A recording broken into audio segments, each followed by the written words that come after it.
if the first present isn't everything you asked Santa for, there's sort of an endless supply of this because like I said earlier on this podcast, the people that are waiting for you have the same mindset as you do. The negative people, I think, are going to stay inside longer. And that's fine. And that's their right. And they're missing out. And if they really want to play video games and watch porn for the next 10 years, they're not the ones who you want to date anyway. So don't worry about them. Worry about the people that missed you, the metaphorical you. And there's a lot of those people. Yeah. And I think that with this like recalibration, and I think you're right. We're seeing and we're going to see all kinds of different dynamics. And I think the people who are just staying at home and not doing anything, a lot of that has to do with fear. I think the fear of the unknown, the fear of getting hurt, the fear of whatever that is. And the only way to get over those fears is to dip your big toe in the shallow end. You don't have to dive in and know how to swim right away, but like, can you just get used to the water? And I think that's going to be a transition that many people are going to have to grapple with. Like I just had, I was on another podcast and I was talking about, I don't know if you saw WandaVision, which I have two teenage sons. So of course you do other podcasts. Oh my God. I feel like I just said that. Are there other podcasts? I'm so sorry. No, there were other podcasts. There's the Charisma Quotient, which you have been on, Brian. Oh yeah. And here's the thing that it's almost like these two worlds, right? Like we've been in one world and now we have to step into the real world and the outside world. Like I don't know what that's going to be like for people. So there is going to be adjustment. I will say that metaphor that you used with the presents, I love that because also what I highly recommend is using that as an opportunity to be open to the different gifts. And I think before we were so target specific on which gift we wanted that we weren't giving any other gift a chance.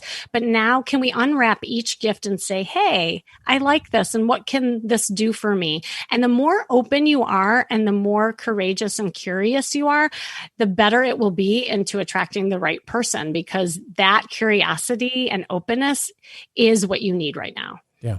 Well, Kimmy Love is the gift that keeps on giving. So we're going to take a quick break because we have to give you guys the gift of sponsorship here. But we'll be back right after this. And we are back, and we are joined by Kim Seltzer, and we are talking about the great dating reset as how we think the world is all going to click together like a Rubik's Cube in 2021, and everybody's going to be matched up with the partner that I believe that they have been waiting for. What do you think the good things are that came out of the last year, if anything? Well, like I said before, I think it has allowed people to slow down and really figure out what they want. And with that, there was a lot of deeper work that happened with people. It allowed people and gave themselves like permission to look inward without just kind of numbing out and going out without really connecting. So that slowing down, the slow dating has been really awesome. The other thing that's come out of it that I think is kind of cute is I almost compare it to how it probably was in our grandparents' age, where people are actually courting now. Yeah. It's cute. Like now we're not so fast to jump out. Like now, how can we move from text to phone to Zoom to the real date? And that progression, that slow progression is a sense of courtship that's so beautiful that I think is really serving people. Yeah, I think that, I always said that none of us are really good on the phone anymore because we just don't do it as much as we used to. And it's sort of like the way our handwriting has gone bad because we don't use a pen as much as we used to. And so we all have poor penmanship. I think our phone skills have gotten bad too. These types of communication sort of forced people to go back and wonder, and rework how they talk to people on the phone and how they had those in-person verbal skills. And I think that's a plus. The second thing I think people did was just like when you have a bad habit, like biting your nails. And if you put mittens on, suddenly you weren't biting your nails anymore because you didn't have access to the nails. So not having access to dating made you break and interrupt your bad dating habits. And it was such a significant break that it might have agree. totally fixed it. I mean, you take away the alcohol, somebody's not going to drink anymore. A lot of people and a lot of listeners to this podcast, no offense to anyone, were in such bad dating habits, and taking a forced break away from it, I think not only made people get away from those habits, but a lot of people forgot what they were even doing in the first place. And how did I do that? So they have to totally rethink their approach to all of it. What do I say? How do I say it? What do I want to do? Who am I looking for? All of those things now, you got to wipe the slate clean. I don't think anybody's going to go back to exactly the way they were before, because the break was really too long for just about anybody. And even if somebody was dating a lot during the lockdown, it wasn't the same, and the patterns were different and the rhythms of it were different. I think that was a good thing. I think that was a healthy break, forcing you to reevaluate how you did things. I absolutely agree. I love that, actually. And I've seen it in a lot of my clients, even to the point of things that they never even knew before, like the things that they were relying on. And I go back to even just that art of conversation has been huge, working on that with people. Like, I'll go into Bumble accounts, I go into Match accounts, and I see people's conversations, and oh my God, it's like such a train wreck. And the things that were showing up online definitely were showing up offline, and helping people understand the art of really connecting instead of what I call reporting. Cause that's what was happening. It's like two kids doing parallel play. They're next to each other, but they're not playing with each other. They're just, sitting together and playing. Conversations have become like that too, where people were just reporting to each other and not really talking to each other. Yeah. And I think it made people think about, what do I actually miss? Not even from dating, and not even from a partner, about other people. I can't believe how much I miss the handshakes. I liked it. The handshakes. Just the flat out handshakes with strangers, or nice to meet you. Touch. Because you've been at the I'm going to put my hand out and we're going to take it together and something like that. I've had it happen, a handful of times, no pun, in the last year. It seems so strange. It's so awkward that it was something that we offered to, and maybe it's an outdated custom and we should go to the why or one of the bow or some other things. But until we get to that, it was such a gesture of nice to meet you. I missed it. I was somebody who's like, ugh, do we have to do this anymore? And I'm like, I think I kind of liked it. I think I kind of missed the handshake. I think I missed the high fives. I think I missed the most simple and casual of gestures and touch. I think we didn't appreciate them. And that makes you think about it. Like, I'm somebody who spends my whole life avoiding strangers. 6 feet to me is closer than I want to be around anybody. And, we've started to do a bunch of live Great Love Debate shows again.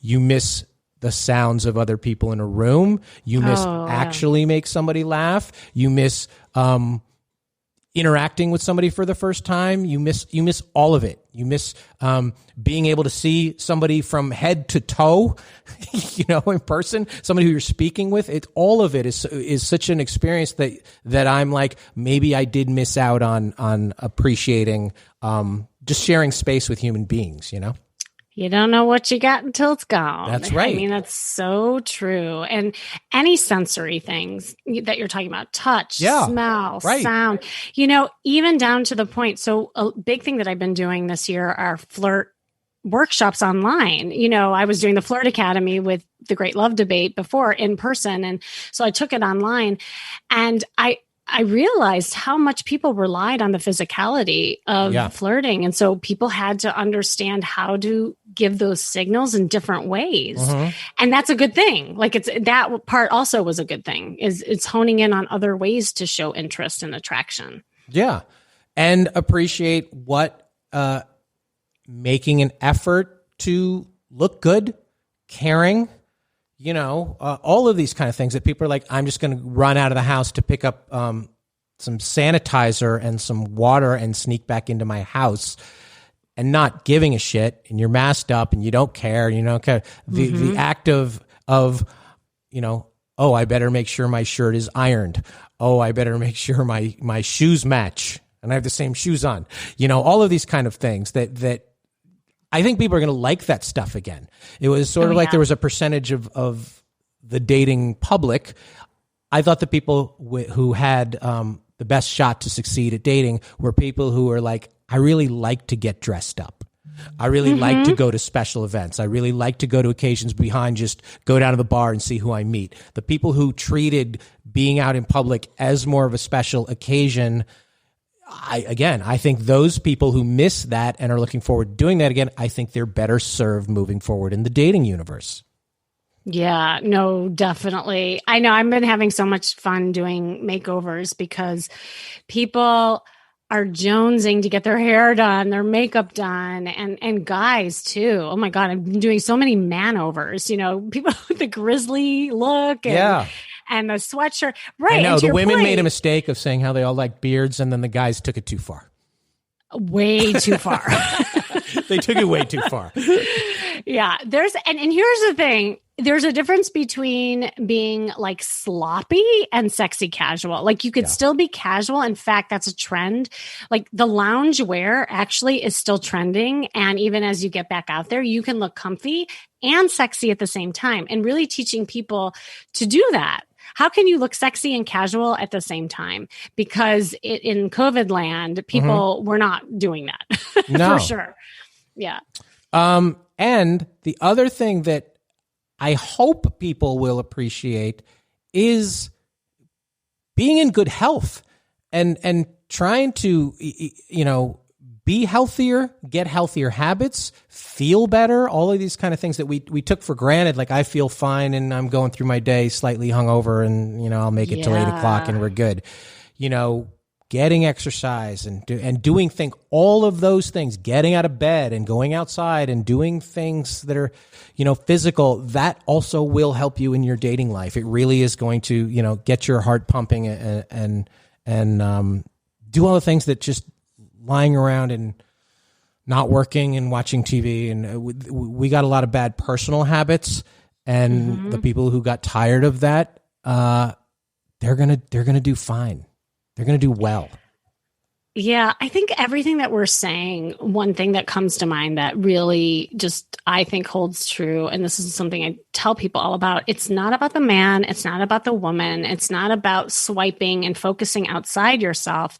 This is all forced us to really look at ourselves. And when we feel good about ourselves, we find ourselves sexy and attractive, that's when others too. Yeah, I mean, and it was a double whammy that we hit a COVID crisis in the same time as an election year.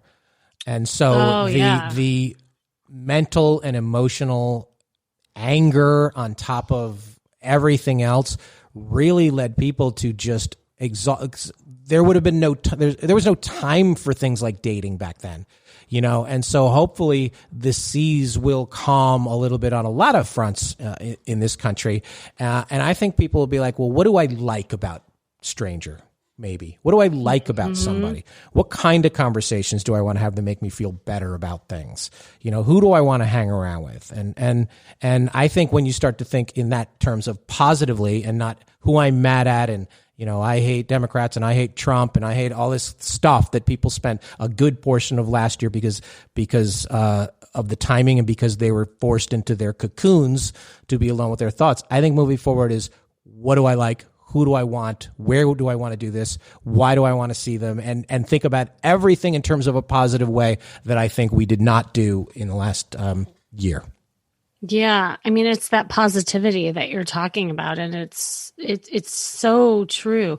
And I think, with that, it's there's been a cleansing also this year. Like we've gotten rid of a lot of things that haven't served us in ways of relationship, hopefully closed by now, different things that, because when you do shed those things and you do those cleansing, you also open up a room for something new. Yeah. And we talked about that a couple episodes ago where people are like, spent some time or reached out to their exes during a time of loneliness. Now that didn't work out, and you know why you don't want that person anymore. So that's a part of your brain that you can shut the door on that, lock it away forever, and just move forward and keep moving forward. And if you look at this and you can come back to me in 2022 and been like, Brian, you were wrong. That year sucked worse than ever. I don't think so. I think this is going to be the year. And I think this is, and I can feel it because I see the people who come to our